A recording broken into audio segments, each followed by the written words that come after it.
Anda kembali menyaksikan IDX Opening Bell dan pemirsa kita masih bersama dengan Pak Sigit Prastowo, Direktur Keuangan dan Strategi Bank Mandiri. Ya Pak Sigit, ini Bank Mandiri memiliki platform digital yakni Livin ya. Nah ini seperti apa perkembangannya dan sudah ada berapa persentase nasabah Bank Mandiri yang sudah download atau menggunakan platform ini Pak? Baik, terima kasih Bung Ronaldo. Jadi kalau kita lihat sampai dengan saat ini ya, paling tidak sampai dengan bulan Juni 2021 ini, progres dari Livin sangat bagus. Total pengguna Livin saat ini lebih dari 8 juta nasabah, dengan di antara mereka itu kurang lebih 5,5 juta adalah nasabah aktif. Dan kalau lihat perkembangan usernya, dalam 1 tahun terakhir ini tumbuhnya kurang lebih 50%. Ini angka yang menurut hemat kami sangat bagus. Kemudian dari sisi volume transaksi, per Juni 2021 ini transaksi Livin itu sudah mencapai kurang lebih 400 triliun per kuartal. Jadi ini naik hampir 2 kali lipat dari transaksi kuartal yang sama di tahun yang lalu. Memang kami selalu menghitung pertumbuhan transaksi per kuartal karena kita memahami pertumbuhan dari transaksi Livin sangat pesat dari bulan ke bulan. Dan jika sebelum COVID ini transaksi di ATM itu lebih besar daripada transaksi mobile di Livin, namun saat ini transaksi di Livin itu sudah 2 kali lipat lebih besar daripada transaksi di ATM. Ini yang menurut kami perkembangan yang tentu juga ada faktor. Sudah cukup sesuai target begitu ya Pak ya? Betul, betul. Oke, baik. Mungkin kami bisa juga sedikit tambahkan ya bahwa kami ke depan masih punya satu target yang lebih challenging karena saat ini kita punya 31 juta customer base yang ini akan terus kita dorong untuk kita akuisisi. Dan sebagai informasi, Livin yang ada hari ini sebetulnya adalah versi dari Mandiri Online yang kita rubah brandingnya menjadi Livin. Namun Livin yang sesungguhnya yang kami sebut sebagai super apps akan segera kami rilis di awal bulan Oktober ini bertepatan dengan hari ulang tahun Bank Mandiri yang ke-23. Demikian, Bung Ronald. Pak Sigit, jadi selain Livin tadi, ini sepanjang semester pertama hampir semua lini bisnis Bank Mandiri ini tumbuh. Nah ini apa yang membuat kinerja perseroan bisa solid dan bagaimana mempertahankannya hingga akhir tahun nanti?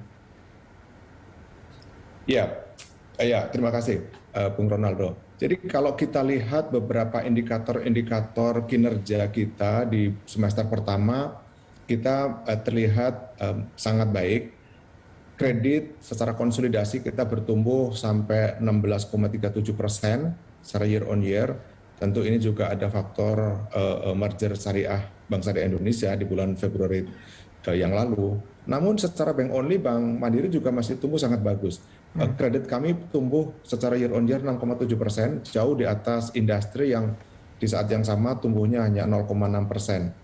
Kemudian kalau kita lihat beberapa indikator-indikator terkait dengan pertumbuhan kredit tersebut, NPL juga terjaga dengan baik. NPL kami ada di level 3,19%, turun 23 basis point dibanding tahun yang lalu. Dan kemudian juga dana pihak ketiga yang tumbuh mengikuti pertumbuhan kredit dan terjadi perbaikan yang cukup signifikan dalam rasio dana murah kami atau kasar ratio kami yang di bulan Juni kemarin sudah tercatat lebih dari 73%. Dan pertumbuhan volume bisnis tersebut juga diimbangi dengan profitabilitas yang baik.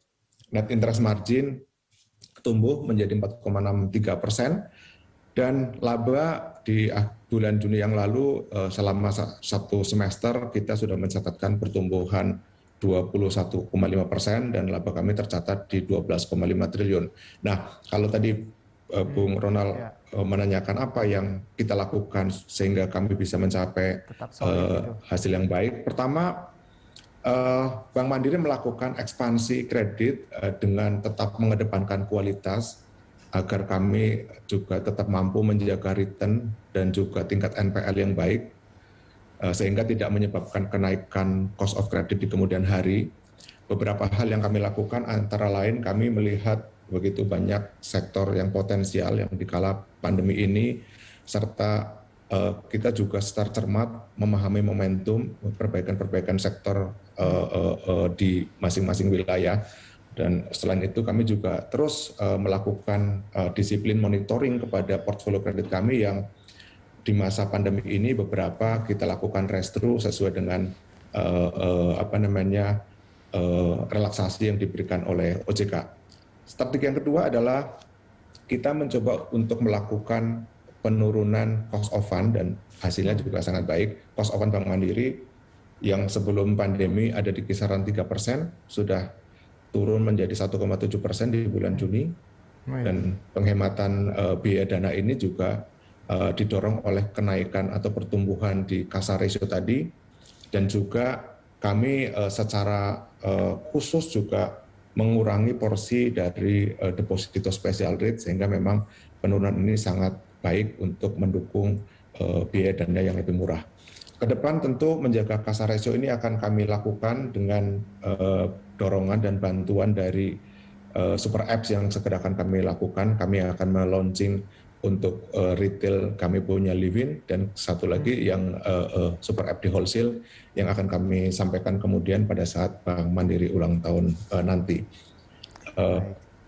Cara yang ketiga tentu adalah digitalisasi yang kami sedang terus lakukan. Kalau tadi kami juga sudah sampaikan mengenai bagaimana kontribusi dari digital ini memberikan dampak yang baik, bukan hanya cost efisiensi atau cost effectiveness, tapi juga memberikan tambahan fee based income yang naik lebih dari 2 kali lipat dibandingkan dengan posisi sebelum COVID. Ini barangkali hal-hal yang kami lakukan sehingga kinerja Bank Mandiri di bulan Juni yang lalu bisa kita jaga dengan baik.